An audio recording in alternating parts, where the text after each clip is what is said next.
had a sniper rifle. And he's like, yeah, I had a pistol. What is this? Game we're moving on into will be NethuNe. NethuNe. I'm going to call him NethuNe versus Plutos. A GMV Masters PVZ. So how are you feeling with? I know that with Legacy, the gap between Masters and GM is actually not as large as say it was in Heart of the Swarm. So Master players are pretty borderline on par with GM players, depending on your ranking in, as GM, of course. But anyways, so let's jump into the game number one, best of three. It is our green Protoss player from F Pro Gaming. It is NethuNe. Oh yeah. Should have been 1A Pro.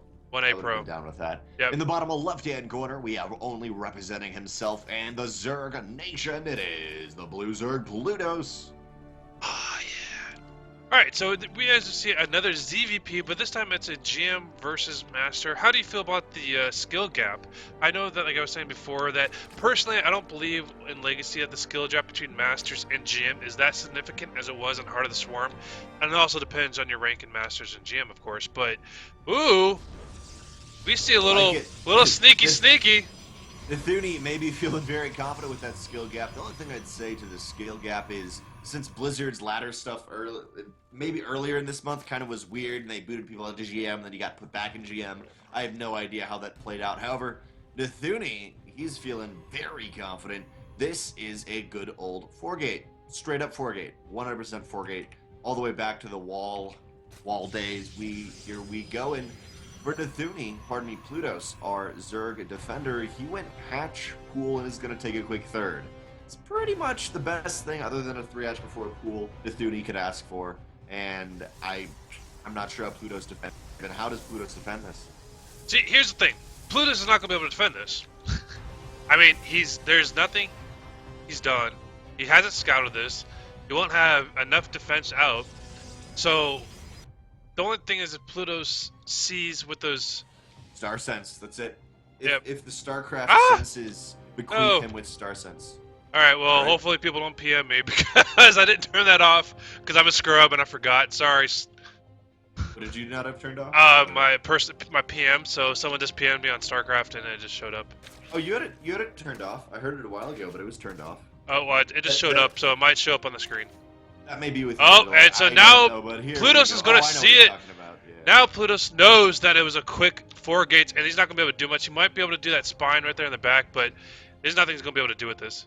Got more lings, got the queen.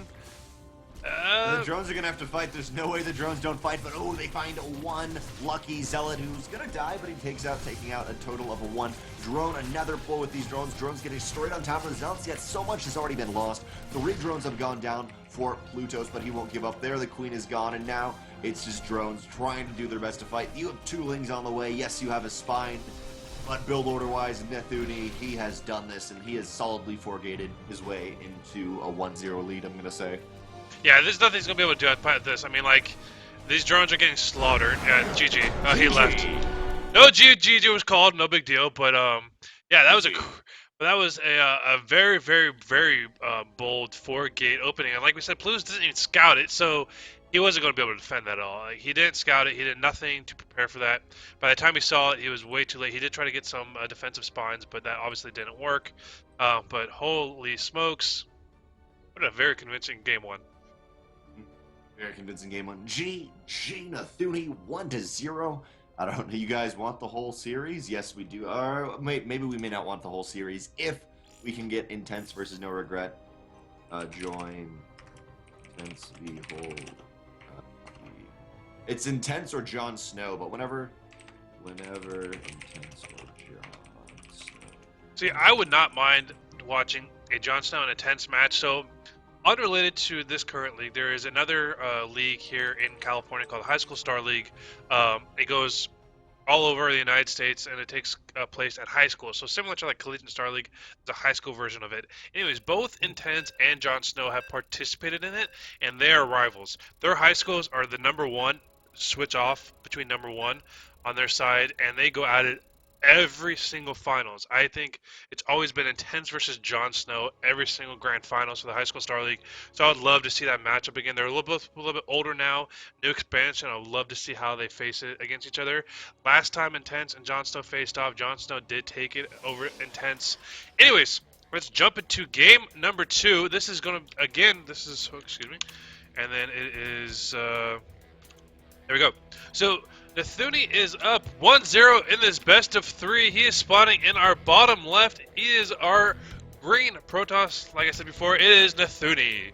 Ah, yeah. Oh yeah, and his opponent in the top left-hand corner, the blue Zerg, currently down 0-1. It is Plutos, opening up with a quick pool first. That's safe. Yeah, so he goes gas before pool. And so I think he's just going to try to do like super harassment Ling all in. But NethuNe, that GM player that he is, spots it, sees it, knows something, or not say he spots it, but he's going to scout it. He wants to make sure he doesn't get cheesed himself. And he's going to see this and going to be able to defend accordingly. He knows, okay, there's going to be Lings on my base. I'm just going to defend. Wall up, 2 base, defend, photon overcharge. Nothing he's going to be able to do with this. On Arena, your natural is quite small and cramped, so I wouldn't be surprised if we'd see a Baneling all in from Plutos. Every once in a while, I'll see that in ZVP. We'll see if he keeps mining gas. No, he does not, so as you mentioned, Raven, it will just be a big Ling attack. And if NethuNe's good and careful in the middle of the map, he can easily throw down pylons to wall that middle of the map off and almost completely negate this early pool out of Plutos. NethuNe, feeling incredibly confident. Yeah, he's gonna throw a pylon in the middle. That's what he's gonna do. Taking his natural, even before he gets the second gate. So like you said before, he's gonna throw that pylon up. And he's not gonna get there in time. Too late. So if those Lings are smart, they would focus on. So he's not gonna be able to stop this at all. We see another probe going to try to come down and block it. He is going to successfully block it. So now they just need to focus on that pylon. He's going to focus down this probe, takes it, and those Lings are running around. Oh yeah, because you're going to have to run around to the right-hand side. Ideally, they will focus down that pylon, but for a few seconds of Pluto's not paying attention, they will run to the right, now have to run back to the left, and a Zealot is being chrono boosted out. So we also have a Mothership core yet. The Lings are already getting into this natural base, and it could have been a much solider defense from NethuNe, yet now this natural base is essentially going to be at jeopardy. There's no way a pylon will be thrown down there. Maybe the Mama Core pushes and boxes the Lings back, but for now, Plutos, he's going to attain damage. Off the back of this, he takes a natural, not making anything else, and speed just finishing. He's in a beautiful position. And so Photon overcharge, but it does not reach it, so these Lings actually could probably focus down that Zealot, but he decides just to back away, tries to be a little bit safer. I think he's going to wait for it to finish, and so now he's waiting for it to finish. He's going to run into the base, another pylon overcharge, but 5 Lings gets in, and he's going to do a lot of damage right here. There's no pylon in the main to overcharge the Zealot and the Mama Core, and these Lings are trying to get more damage down. Hopefully they wait until that pylon footed overcharge is done, but now that Mothership Core only has 1 more pylon overcharge, got to be very careful while he does it, but realistically, there's only 2 pylons in the main. There's 2 now in the natural, but as I said, the pylon overcharger, aka the Mama Core, has to make the decision, where do I fight an overcharging? Now that it's done in the main, it won't happen in the natural. The Lings hopefully will focus down this Nexus. It's very low in health. 2 more Lings are coming out, and another swell of Lings will reinforce to a total of 8. But with the Adept and Zealot, it's a little bit dicey. I may just transition as Plutos into Roach Warren. Yeah, so he did get a lot of damage. I know he was trying to hoping he was going to be able to get that Nexus. He was able to get like 6 or 7 worker kills, which kind of puts him behind, but he's not going to be able to do much now. Mothership Core has enough energy for another Photon Overcharge. That Adept and Zealot is going to keep him at bay. But behind this, we do see Plutos go for that 3rd base. Before he even saturates the 2nd base, he's taken a page from my play, where I expand so much, but I don't drone up behind it. So as we see, he doesn't have his natural set. Pylon overcharge stops another attack, and I think this is going to mellow out the game at this point. Pluto's not going to be able to do much. He's going to lose all these Lings. He's not paying attention. Could have got that Zealot, maybe if he committed, but overall, his risky play in the beginning was looking great. He had almost the perfect thing to do against NethuNe and was just not quite able to take out the natural. As you said, instead of droning up or making a bigger army, I think he's making the wiser choice, taking a macro position where overall build order-wise, NethuNe was able to win in the early game. He lost a total of 7 probes, which is not good for him, but NethuNe gets a beautiful position between these mineral fields, and you know what, Pluto can't do nothing about that. However, Pluto, he wants the natural base. He can smell blood in the water, and he wants to kill that base so badly. Here he goes in. Yeah, so that pylon overcharge, yeah, obviously he's just going to stop it, but he's just baiting out the pylon overcharge. It forces these adepts and zealots to run all the way back and keeps them away from that corner. That was such a tight position right here. That's a good body position right there. But now they're just playing back and forth like this tug of war to try to stop each other's bases. So we do see this gateway coming out, and then the Phoenix is coming with this as well. Excuse me, the Stargate. The Phoenix is coming out. I think it's just going to do a lot of scouting and take out all the overlords. There is an overlord at this base. Plutos has one, kind of has great vision. Does see the more gateways popping up as well. There is two precariously placed overlords, and Plutos saw that Stargate, so he should know about it. It looks like a Roach Warren lair and Evo Chamber off the back of this, and I mean, I may go Hydra in this position. That would be pretty darn good versus the incredibly common Stargate play in PvZ, but still, Plutos, he wants to be able to kill that naturally. He's not quite going to be able to do it. It's just a little bit too risky, and Plutos for now is hoping to see, you know what, I'll hope if you take a third if I know about that, but the Phoenix, it's going to get a couple kills. He also, as you mentioned, Draven, have that one overlord in the main base of NethuNe. With 2-3 queens, they'll be able to push these transfuse back, it, but transfuse not it. able to get some kills. Wasn't quite enough energy for a transfuse in those queens. Failure. Queens fail. Oh, just get one, but not at the cost of, I think, 2 overlords. Lag sec. Alright, so looks like he's experiencing a little bit of lag. I'm not too sure if that's on his end, our end. I am not experiencing it, but he is calling for a pause. No big deal.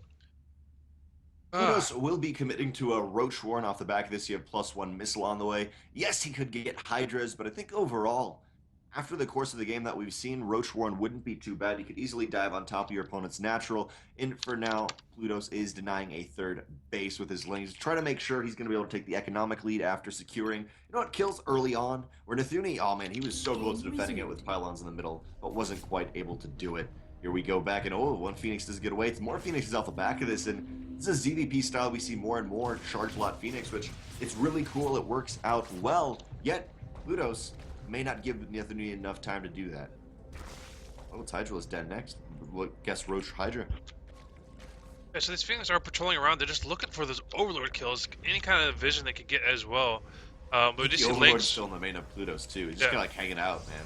I wonder if he's going to try to go for a Nidus. That would be pretty cool. I don't think you see it that much in ZVP, but that would definitely be a cool move to do. So these Phoenix is just being super annoying, just taking out Overlords, just supply capping Plutos at all costs, and there's 3 just floating around. But we saw Lings go to what would be the third base of NethuNe, so Plutos knows he's on third base. He has him contained at the moment, but I don't think he sees anything else in the way of army. We do see Roaches kind of focus down those adepts.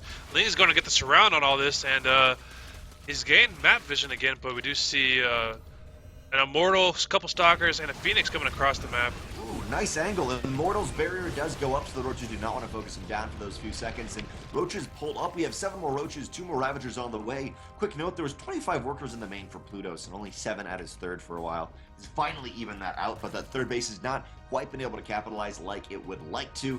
NethuNe pushes out, takes his third base, gets the pylons up for the defense, and NethuNe's force can easily steamroll over Pluto.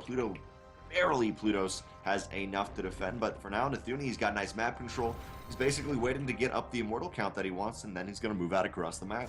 Yep, so we do see as well, NethuNe takes his third base without really much, resistance. As soon as that base gets up, he's going to be able to transfer all these probes because he has about double the amount he needs. He's going to be able to transfer to that third base and get it completely saturated right off the bat, like you said before. Man, Plutos moving in on the right-hand side in the middle, takes down the rocks, and he's gunning for that third base. Yes, there's 3 pylons, but will it be quick enough? Looks like the Lings are going to attack the Nexus, and they're going to bait out the army into a terrible position. Roaches are going to come behind them with the surround. There is 2 corrosive vials if they want to use it. That is 2 Ravagers, and looks like they kill a couple of Adepts, not quite able to destroy everything, but very nice mind game from Pluto, able to pull NethuNe out of position. It looks like he's trying to finish it. There's just not quite enough here for NethuNe. Oh, but Pluto says there is. He's going to pull back while this third Nexus is still at jeopardy. So this Nexus is going to finish with those Lings on top of it, and he just moves away. I don't know if he should have done it, but those Phoenix are actually going to be able to come up and start picking apart these Ravagers, those Roaches, and anything else. 6 Hydras are on the way off the back of this with +2 almost done. Plutos is going to be able to make a bigger rebuttal and extra attack off the back of this other one and securing a 4th base. He's putting himself into a beautiful position yet. As you're saying, oh, you can pick these up? I did not know that. Oh my word, that is cool. That looks so cool. I've never seen that before. I did not know you could pick them up. It looks so good. I guess it counts as a unit, man. Yeah. Doesn't have any things underneath it when you click on it, but for now there is Hydras, yet not enough. There's not that critical mass of Hydras to push back the Phoenixes in. If I was Plutos, it's a situation where whether it's TVZ, TV anything, you're getting dropped, PV anything, you're getting dropped. You have to make the decision to, I'm going to move out now and say, you know what, you're going to have to pull back your army. And it's not quite happening for Plutos, but I think that'd be wise trying to get some more Hydra forces. NethuNe has been allowed to get a large composition. Charge is on the way, but it's still not quite done. Yep. I think it would be wise for Plutos to try to do what he did last game, or pardon me, in that earlier fight, you know, pulling the army out of position. I thought that was pretty cool, Drake. Yeah, that was such a clever play. Like, he baited the army to go to this right side of this base, and he sent the majority of his army to the left side, just kind of try to sandwich them in. But he needs a higher Hydralisk count, he needs a higher Roads count just for that, to do the tanking of that mortal shots. But we got 4 Voids in here, plus 2 Immortals and a handful of Zealots. You need just a larger, you know, tank force with the DPS behind it. And so we do see Link's kind of checking to see if he's on 4 bases. So we do see, Plutos does see that there's only 3 bases, but his Hydras, and we got Lurkers in there, but Lurkers. 5 Lurkers in total. By the way, NethuNe has no upgrades for any of his units. Charge is only a few seconds away, but it's not going to be ready for this fight. 5 Lurkers burrow down on the Zealots fighting sword on top of that. Without Charge, they're going to be unable to get up in top of the force of a Plutos. Plutos being incredibly aggressive. Void Rays are doing a remarkable amount of damage. It's not that much anti-Void Ray, but the main army of NethuNe is going to be gradually waned away. That Observer needs to be killed of NethuNe, and it looks like Plutos, he holds barely, pardon me, NethuNe holds barely against Plutos, but I'm not sure if it's going to be enough. The Observer, everything goes down with a desperate jump on top of the Lurkers. Yes, the Lurkers are down, but this is going to be an 18 Hydra, 6 Roach reinforcement for Plutos, and also NethuNe with those upgrades. He's got 2 Forges at the right-hand side of your screen, but there's such a precarious position to the 3rd. He needs those upgrades. I'd love to see Plutos snipe him. Yeah, so during that fight, the Mothership Core did drop, and I believe the Observer dropped as... Oh no, the Observer's still alive. We got 2 more Archons coming in. No Overseers at all. No vision of the Observer for Plutos. Yeah, so he just has to be able to... He's going to have to do full force damage. This is a huge army to go... I think he's going to be... He's taking out the Forges. He's only going to stop the Tier 1 upgrades, though. He stops 1. He's not going to be able to get the second one, however, so we do see the +1 range upgrade, but he takes another fight. He's going to focus down the Archons, and again, GG gets caught. Plutos takes game number 2. Wow. Excuse me nice for coughing. Game by both parties. It is now 1-1. Just FYI, Intense went 2-1 versus Jon Snow. Facing no regret, but 1-1 overall. NethuNe versus Plutos in that game.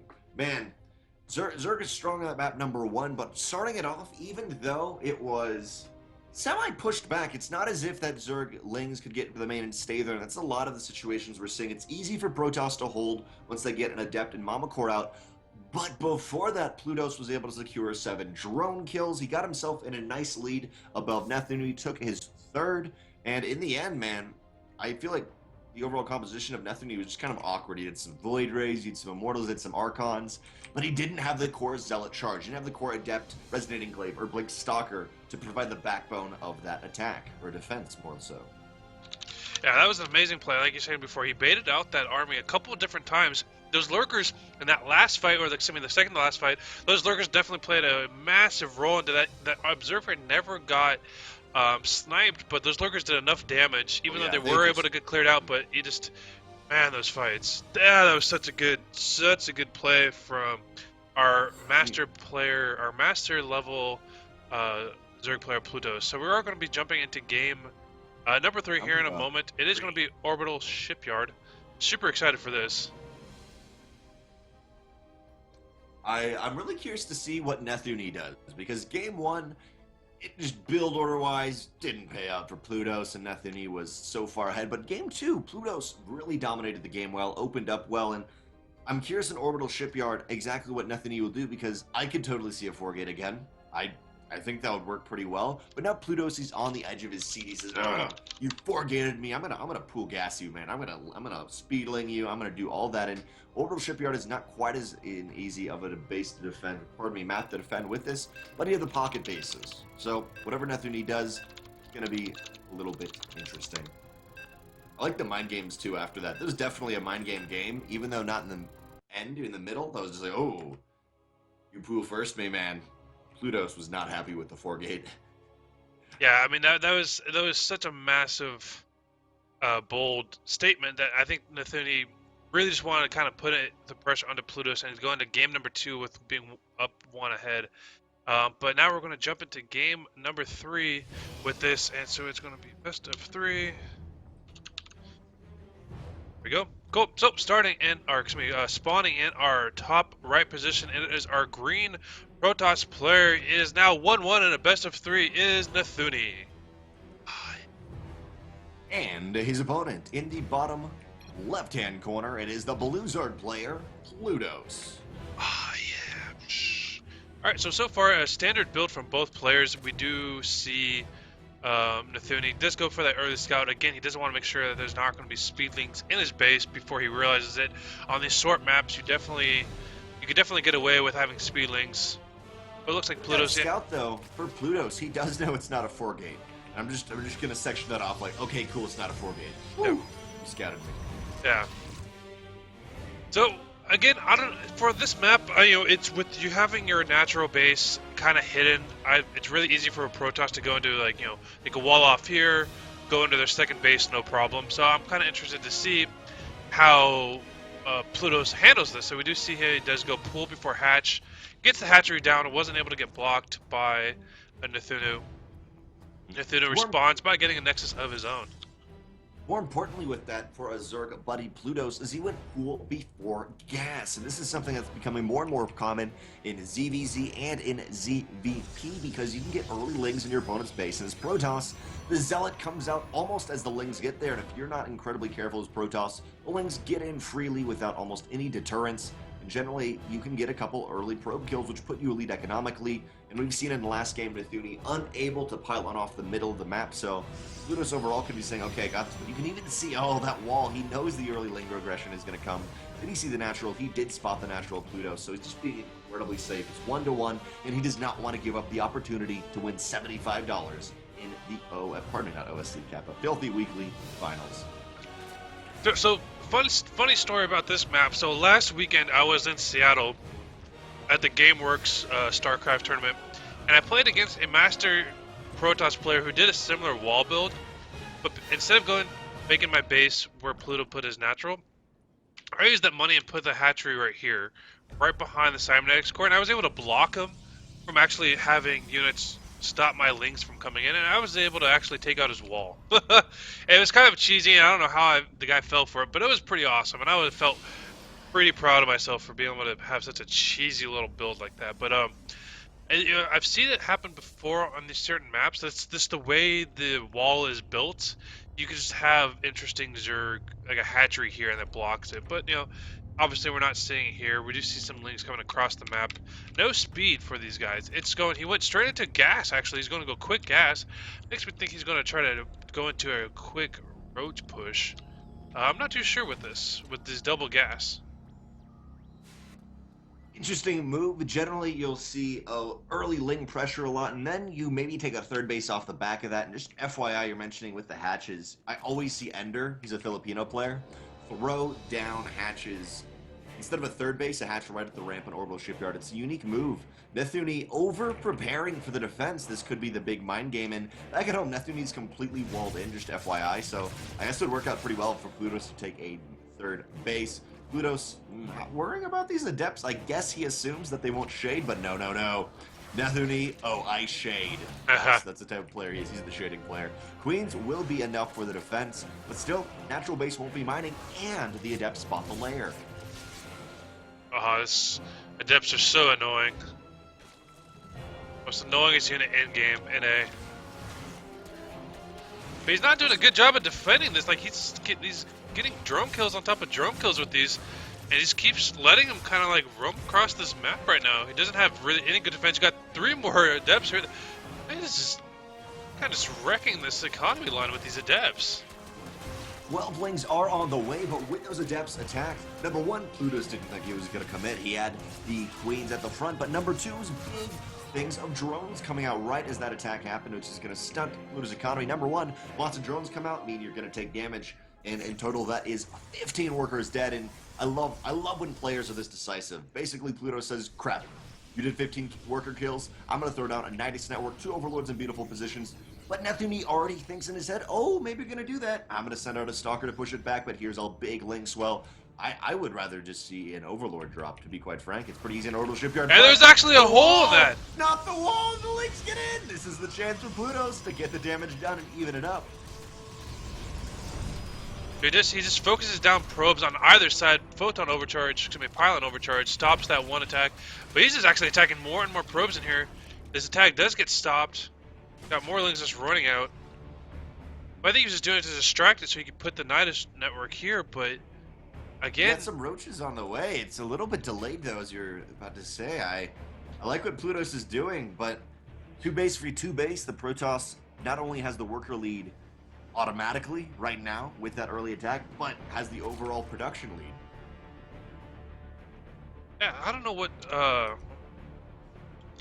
Yeah, it seems like Plutos is kind of like halting on. I don't know what he's doing. Just mining up. He's got a crap ton of gas, but he's got absolutely 0 units. I mean, he is supply blocked, which happens. But it looks like with this push from NethuNe, he's just going to be able to drop some zealots down, get a couple warpins, and I don't know if Plutos is going to be able to defend this. He does not see this coming at all. He's going to be supply capped yet again with his drone buildup. I really don't like this from Plutos. He's being indecisive. He says to us he's going to be aggressive, and maybe with that Ling hit, he thought he did enough damage, but there's the Nidus network finally, yet it's going to happen when the Warp Prism is on the side of the map of Plutos. Basically, both players now have Nidus networks. That's what's going to happen. You can warp it in, and we'll see. I guess Plutos has enough queens, and totally he's got 4 queens, but those queens need to be in the Nidus network to be able to transfuse. Maybe not, though. Floater overcharge is ready. But it's only 5 roaches. It's only 5 roaches, and here comes Adepts coming, dropping, and he's going to be able to warp in because he knows that his army is not in the right spot. So the Shades go up to get some kind of scouting done, just to kind of see where the units are at. Adepts will shade onto that ramp, and there's only 4 roaches, but with another warping of Adepts, easily we could see a defense. In total, 6 gates are at home for NethuNe, and he's got 600 minerals in the bank. He could warp in a whole bunch more, but he's going to be focusing on the micro. He don't care. We have Burrow on the way, too, for Plutos. I love what he's doing, but he just doesn't execute. I love it. Okay, I'm going to get Burrow, I'm going to get roaches, maybe he gets tunneling claws. It's great with roach speed, too. That's going to work wonders, and man, Plutos, he loves his creep. Yeah, but so many creep tumors, but they keep going in the wrong direction. Like, this is what happens when you're microing as a Zerg, and you're like, oh no, I need to put down creep. You go back home and throw it down, and you don't even care about it. It's like trying to keep all the queens at low energy, and now we see the main army of Plutos moving out, but he's been just too indecisive. While NethuNe, he's been on point, on the ball, and man, these 4 roaches caught out of position. Plutos is going to make a last stand, and this may be the last stand of our Zerg brethren. yeah, like, he took his 3rd base way too late. Now Protoss is on a similar 3 bases. He does have Burrow, which is not going to do much against his army. Like, sure, you're going to get past it, but you're not going to do that much more damage. His Archons is an immortal. He's got 0 Hydralisk. He doesn't even have that many upgrades, current upgrades. I don't know what he's going to be able to do. We do see the Warp Prison coming in, just going to do some more harassment. And they're right kind now, of economically, and even before, we have 60 probes to 46 drones. Plutos, he's trying to make a last stand, but I don't know purely. The economy of NethuNe is so powerful in this position. 3 base v 3 base Draven. What do you think is going to happen? It's looking like it may be the end of the rope for Plutos. Yeah, all the thing needs to do is keep defending, and eventually just needs to push out. This does not seem like the same Plutos that we just saw in game number 2, but those Adepts are just still harassing. Like, they're still not dying. They're going to get picked up by the Warp Prison. I'm surprised that NethuNe has not even attempted to do any kind of warp harassment. Like, yeah, he's doing some Adept drops. He's getting some economy harassment, but he can easily warp in, the 6 gateway units and start doing way more damage. He's got 1,500 minerals in the bank. He was trying to be careful, didn't want to take damage from these roaches, but finally, after a lot of damage has been acquired, 41 workers have been killed by NethuNe. He gets a base in the top left. He's playing this just, you know what, if I'm ahead, I'm going to keep getting more ahead, and eventually I'm going to walk over and stomp you out with the availability of not taking any damage at all. And NethuNe, and Plutos will meet in the middle of the map. Oh, and Netunia is he's, such a he's strong army. miscontrolling. He's gonna get this Archon is actually gonna get completely destroyed. But It's look at all gonna the provide zealots. with Like the he could, concave. I love that. like this army got completely caught off guard. The zealots are just gonna destroy the. Wow, can't even talk. This Archon's gonna finish it up, and I think it's gonna be GG. There's nothing Plutus is gonna do. He's got nothing at home to defend this. He's got a lot of creep tumors. Now, yeah, if creep tumors could attack, that should be an upgrade. They basically all become winners. Oh, these adepts are still here. These man. 52 workers killed the enemy. Plutos falling apart. This was not the Plutos we saw in Game 2. NethuNe, 2-1, moves on. And let me check out that challenge. By the way, guys, this is the Filthy Weekly. If you can, please follow Filthy Rake below. He's the one putting up the money for this. He organized it all. He got the OSC points. And man, OSC points, some people kind of underrate them because OSC points provide you for the opportunity to win so much money. Last year, OSC gave out $50,000 worth of prize pool, and that is from beating players in the OSC. So if any of these players, if you beat No Regret, I think you get a little bit of you get some money within the OSC. But overall, man, please check out Filthy. Follow him below. Follow the Filthy Weekly below if you can, because Draven and I are going to be casting it a ton. There will always be $100 each week, and it's phenomenal games so far. Wow, 2-1. It looks like, who is that? Now I'm blanking on the name, man. NethuNe moves on to face either Nistic or Namzx.